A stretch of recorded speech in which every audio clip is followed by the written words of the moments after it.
So today I will be reading Ecclesiastes chapter 4, chapter 5, verses 8 through 18, chapter 6, chapter 9, chapter 12, verses 9 through 14. And this is coming from the New International Version. Again I looked and saw all the oppression that was taking place under the sun. I saw the tears of the oppressed, and they have no comforter. Power was on the side of their oppressors, and they have no comforter. And I declared that the dead who had already died are happier than the living who are still alive.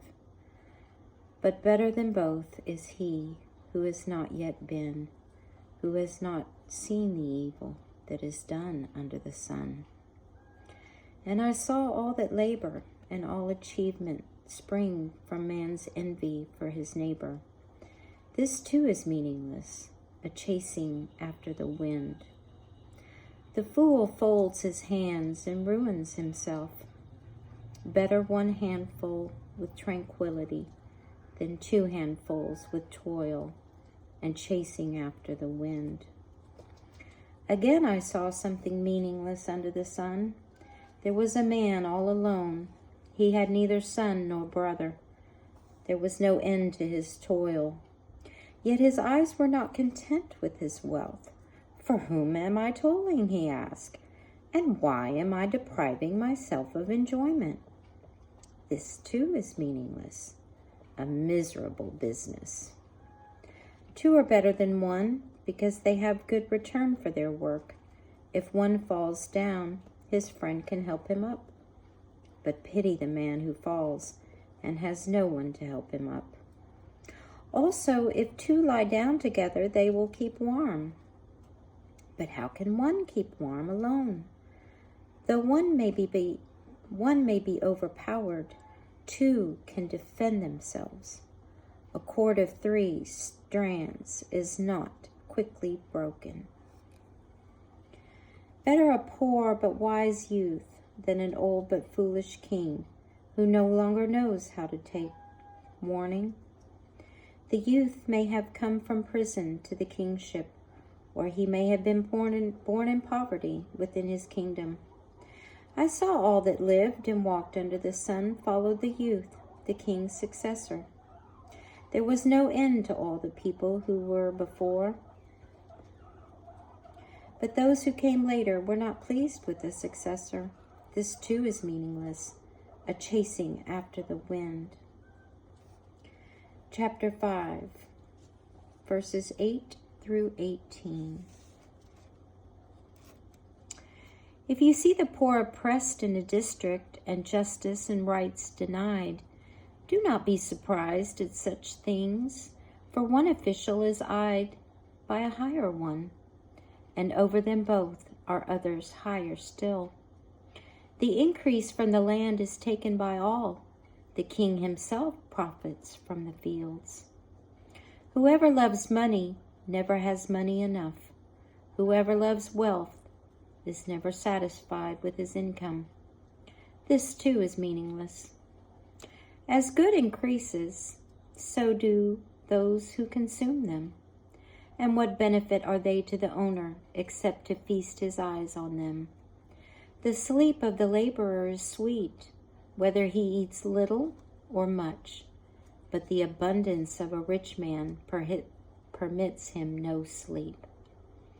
I have seen a grievous evil under the sun, wealth hoarded to the harm of its owner, or wealth lost through some misfortune, so that when he has a son, there is nothing left for him. Naked a man comes from his mother's womb, and as he comes, so he departs. He takes nothing from his labor that he can carry in his hand. This too is grievous evil. As a man comes, so he departs. And what does he gain, since he toils for the wind? All his days he eats in darkness with great frustration, affliction, and anger. Then I realized that it is good and proper for a man to eat and drink, and to find satisfaction in the toilsome labor under the sun during the few days of life God has given him, for this is his lot. Ecclesiastes Chapter 6. I have seen another evil under the sun, and it weighs heavily on men. God gives a man wealth, possessions, and honor, so that he lacks nothing his heart desires. But God does not enable him to enjoy them, and a stranger enjoys them instead. This is meaningless, a grievous evil. A man may have 100 children and live many years, yet no matter how long he lives, if he cannot enjoy his prosperity and does not receive proper burial, I say that a stillborn child is better off than he. It comes without meaning.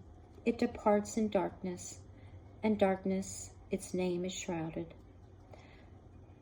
Though it never saw the sun or knew anything, it had more rest than does that man, even if he lives 1,000 years twice over, but fails to enjoy his prosperity. Do not all go to the same place? All man's efforts are for his mouth, yet his appetite is never satisfied. What advantage has a wise man over a fool? What does a poor man gain by knowing how to conduct himself before others? Better what the eyes see than the roving of the appetite. This too is meaningless, a chasing after the wind. Whatever exists has already been named, and what man is has been known. No man can contend with one who is stronger than he. The more the words, the less the meaning. And how does that profit anyone?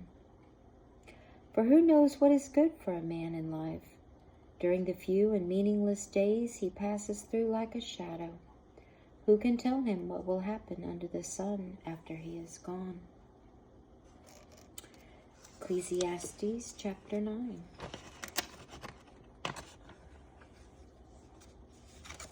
So I reflected on all of this and concluded that the righteous and the wise and what they do are in God's hands. But no man knows whether love or hate awaits him. All share a common destiny, the righteous and the wicked, the good and the bad, the clean and the unclean, those who offer sacrifices and those who do not. As it is with the good man, so with the sinner. As it is with those who take oaths, so with those who are afraid to take them. This is the evil in everything that happens under the sun. The same destiny overtakes all. The hearts of men, moreover, are full of evil, and there is madness in their hearts while they live. And afterward they join the dead. Anyone who is among the living has a hope. Even a live dog is better off than a dead lion. For the living know that they will die, but the dead know nothing. They have no further reward, and even the memory of them is forgotten. Their love, their hate, and their jealousy have long since vanished. Never again will they have a part in anything that happens under the sun. Go, eat your food with gladness, and drink your wine with a joyful heart. For it is now that God favors what you do. Always be clothed in white, and always anoint your head with oil.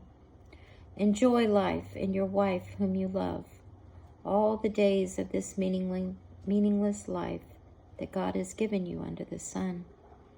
All the meaningless days.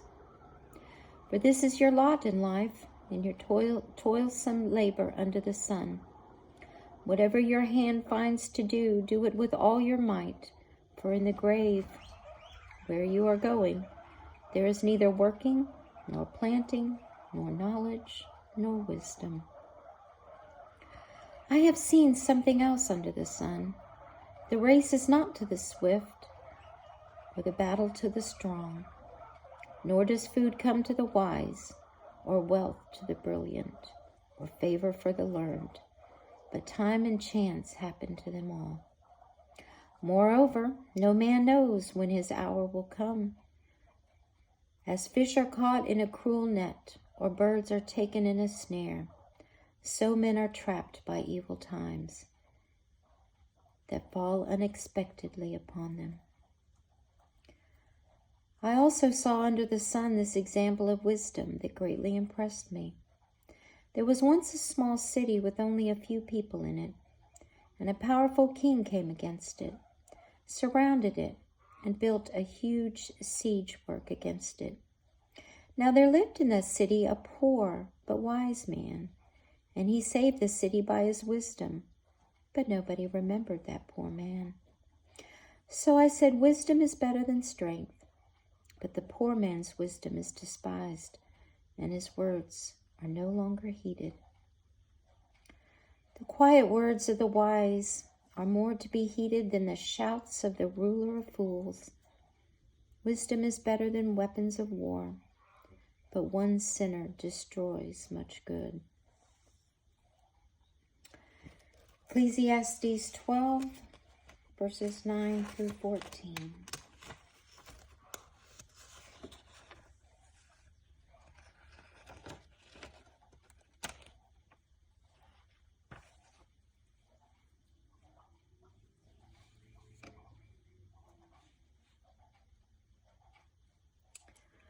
Not only was the teacher wise, but also he imparted knowledge to the people. He pondered and searched out and set in order many proverbs.